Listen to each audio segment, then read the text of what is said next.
4월 15일 수요일 아침 기도회 시작하도록 하겠습니다. 먼저 기도합니다.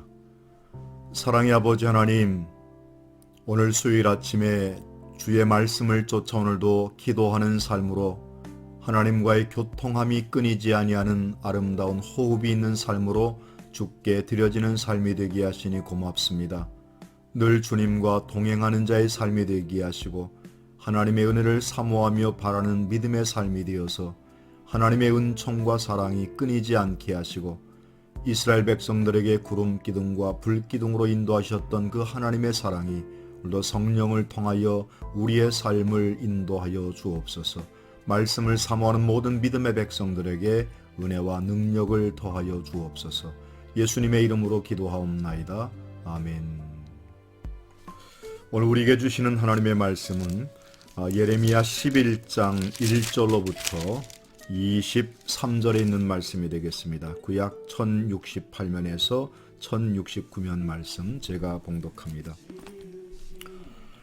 여호와께로부터 예레미야에게 임한 말씀이라. 이르시되 너희는 이 언약의 말을 듣고 유다인과 예루살렘 주민에게 말하라.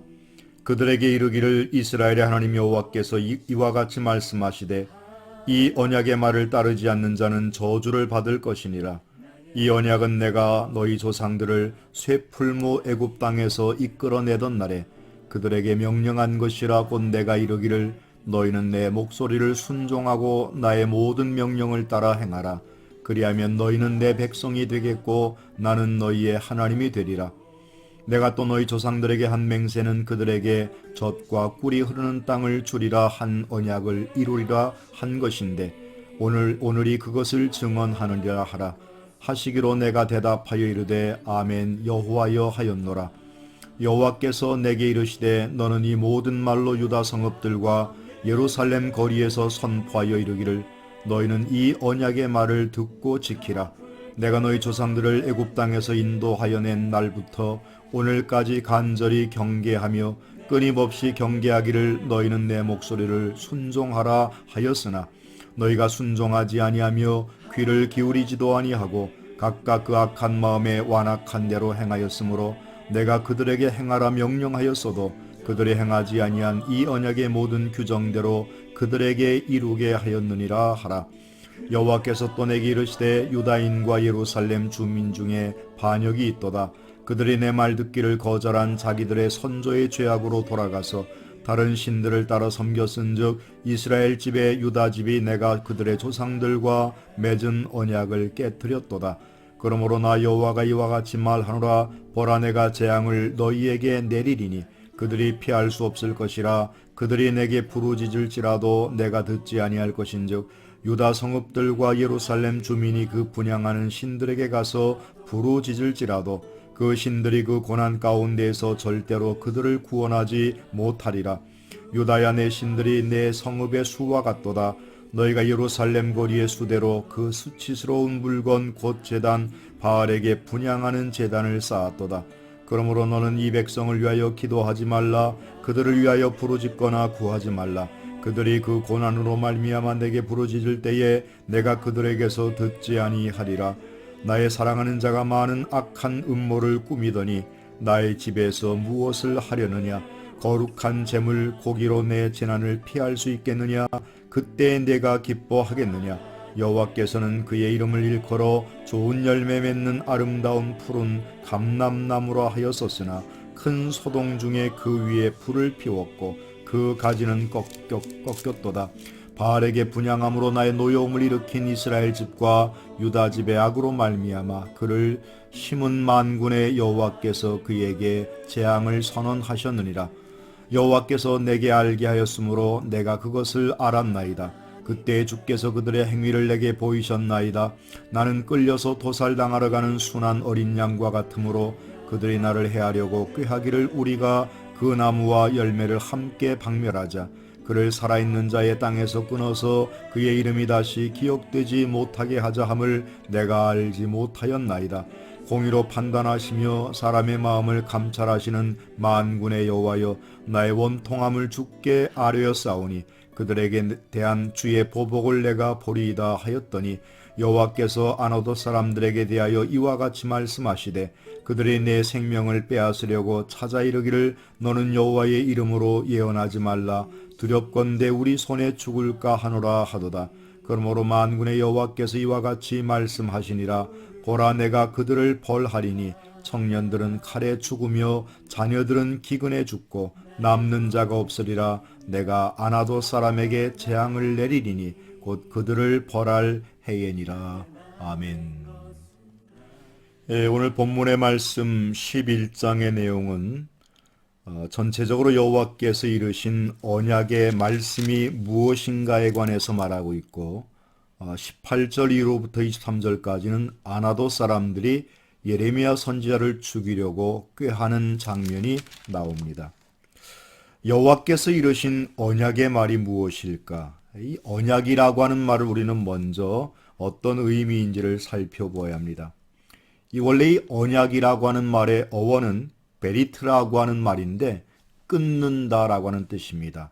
뭘 끊는고 하면 사실은 이 언약이라고 하는 말의 어원은 어떤 두 사람이 어떤 일에 대해서 계약을 맺을 때에 약속을 하고 계약을 맺을 때에 예전에는 무슨 글이 있어서 증서를 쓴 것이 아니기 때문에 짐승을 가져와서 그 짐승을 자르고 갈라서 그 제사를 드려서 그러니까 태움으로 해서 그렇게 언약을 삼는 그와 같은 의식을 통해서 당신과 나 사이에 이와 같은 일을 이와 같은 의식을 통해서 우리가 함께 참여했으므로 변치 말자 하는 것이 원래 이 언약이라고 하는 말 베리트라고 하는 말의 어원은 거기에서 나왔습니다. 성경에는 곳곳에서 언약이 등장하는데 먼저 창세기 9장에는 하나님께서 이 땅에 물로 심판하신 후에 더 이상 물로 심판하지 않겠다고 노아에게 주셨던 무지개 언약이 있는가 하면 창세기 17장에 가보면 하나님께서 아브라함과 맺은 할례의 언약이 있고 또 출애굽기 24장에 가보면 하나님께서 이스라엘 백성들에게 10가지의 계명을 통해서 하나님의 언약 백성으로 삼는 시내산 언약이 등장합니다. 원래 사실 이 이스라엘 백성들은 그 조상 아브라함 때부터 하나님은 언약, 약속을 하나님께서 친히 하셨고 그 약속을 그때그때마다 내 조상에게 약속한 것을 너를 통해서 이루며 내 자손에게 이루어가겠다고 하시는 그 하나님의 약속은 변함없이 지속되고 있었음을 알 수 있습니다. 우리는 알듯이 창세기 12장에 가보면 내 본토 친척 아비 집을 떠나 내가 내게 보여줄 땅으로 가라. 내가 내게 지시할 땅으로 가라 하면서 하나님의 언약이 등장합니다. 근데 이 언약은 처음 아브라함에게 주셨던 언약은 비조건적인 언약이었습니다. 아무런 조건이 없어요. 하나님께서 내가 너를 택해서 내가 너로 하여금 나를 섬기는 백성이 되게 하고 내가 내게 땅을 줌으로 해서 이렇게 될 것이다라고 하면서 어떻게 보면 하나님의 일방적인 선택이었고 일방적인 선포였습니다. 그런 반면에 출애굽기 24장에 나오는 시내산 언약은 사실은 이 조건적인 언약입니다.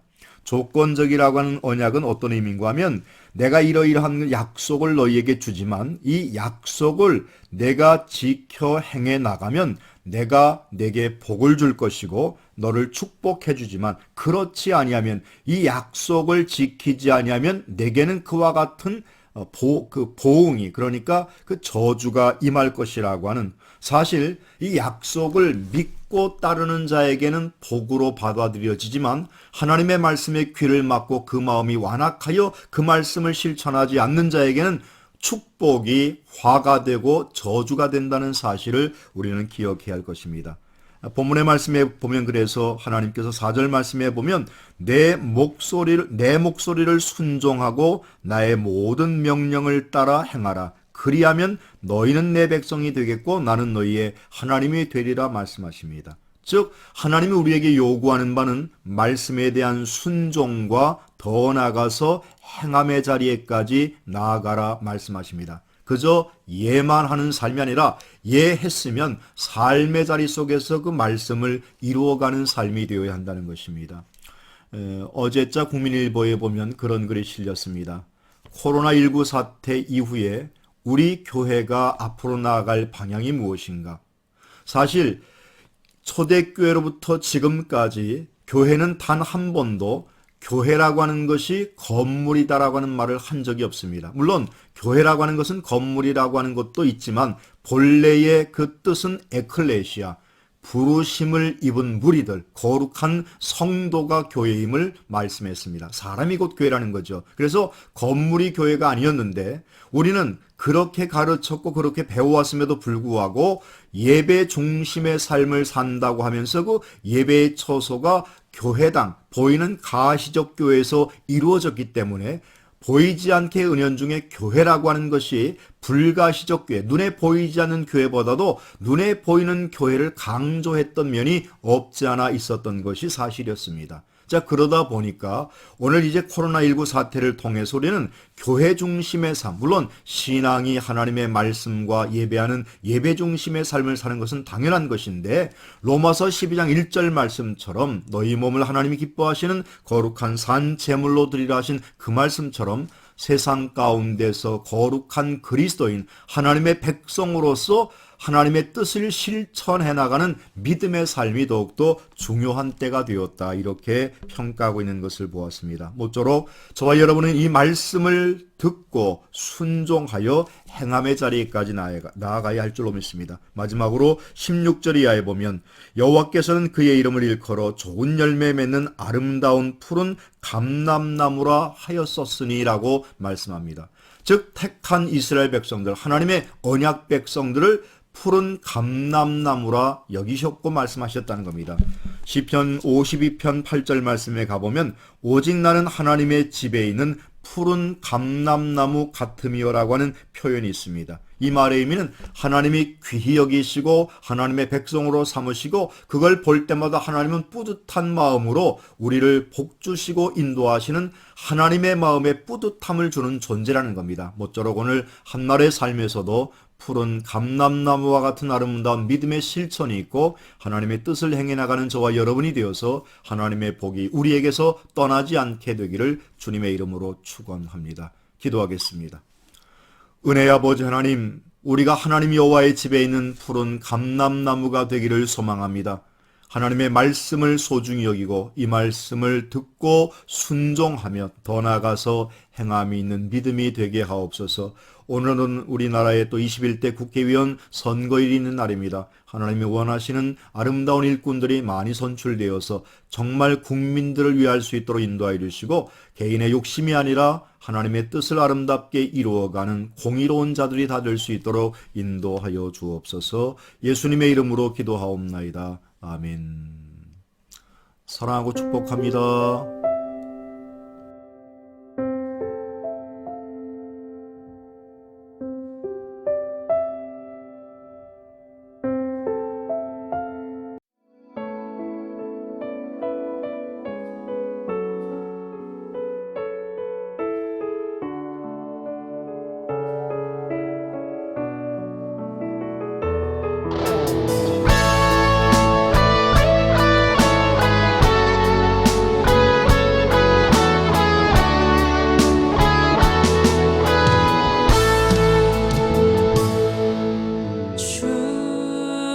다시 오실 때까지 나는 이 길을 가리라. 좁은 문, 좁은 길, 나의 십자가 지고 나의 가는 이 길 끝에서 나는 주님을 보리라. 영광의